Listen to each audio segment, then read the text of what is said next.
Question है हमारे पास वो कुछ इस तरह है कि उसमें हमारे पास एक सिस्टम जो है वो गिवन है और उस सिस्टम में हमें फाइंड क्या करना है और कैसे है वो सिस्टम कि हमारे पास एक यूनिफॉर्म बीम ले ली गई है और उससे 50 सेंटीमीटर मार्क पे सेट कर दिया गया है।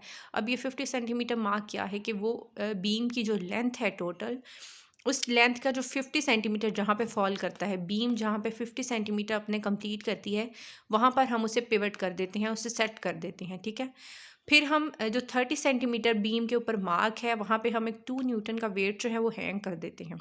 लेकिन चूंकि हमने इस बीम को ऐसे सेटल करना है, वेट्स को हैंग करना है कि जो बीम है वो इक्विलिब्रियम में हो जाए, वो कोई मूव ना करे, यानी किसी एक डायरेक्शन में वो टिल्ट ना हो जाए, इस डायरेक्शन में वो टिल्ट ना हो जाए या कहीं भी कुछ इस तरह।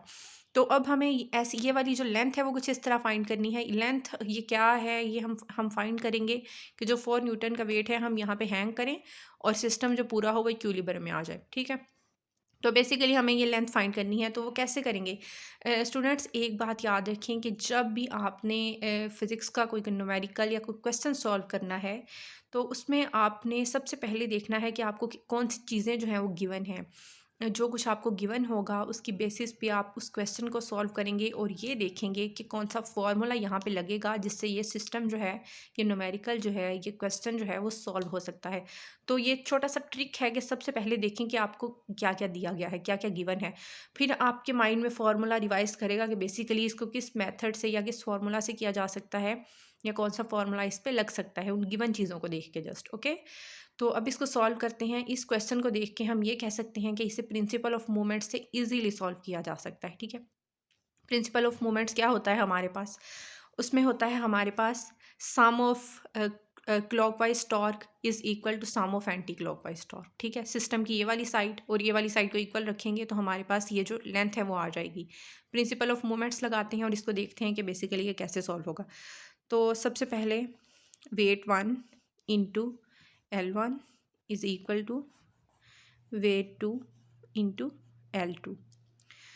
नाउ स्टूडेंट्स यहाँ पर हमने देखना है कि जो वेट 1 है हमारे पास वो 2 न्यूटन गिवन है, तो 2 को मल्टीप्लाई करेंगे L1 से। अच्छा, अब ये बात आप यहाँ पे थोड़ा सा ट्रिकी है ये क्वेश्चन, यहाँ से देखें कि हमारे पास की टोटल बीम की जो लेंथ है उस लेंथ से 30 सेंटीमीटर आगे आकर 2 न्यूटन का वेट जो है वो हैंग किया गया है और फिर 50 सेंटीमीटर मार्क पे उसे पिवट किया गया है पूरी बीम को। ठीक है, तो अब ये देखें कि 30 और 50 के दरमियान का जो डिस्टेंस है वो क्या है, यानी ये वाला जो डिस्टेंस है ये मूवमेंट आर्म होगा यहाँ पे। ठीक है, तो ये जो मूवमेंट आर्म है इसकी लेंथ क्या हुई? 20 सेंटीमीटर। ठीक है, यही हुई ना। तो अब यहाँ पे हम कौन सी लेंथ लेंगे? यहाँ पे हम लेंगे 20 सेंटीमीटर। ओके, और यहाँ पे वेट 2 क्या है हमारे पास? 4 न्यूटन, और L2 जो है वो हमें फाइंड करनी है। तो L2 क्या आ जाएगी हमारे पास? L2 आ जाएगी हमारे पास 10 सेंटीमीटर्स। तो simple movement of principle of movement of arm से ये क्वेश्चन था, या इस तरह का कोई क्वेश्चन जो है वो सॉल्व हो सकता है।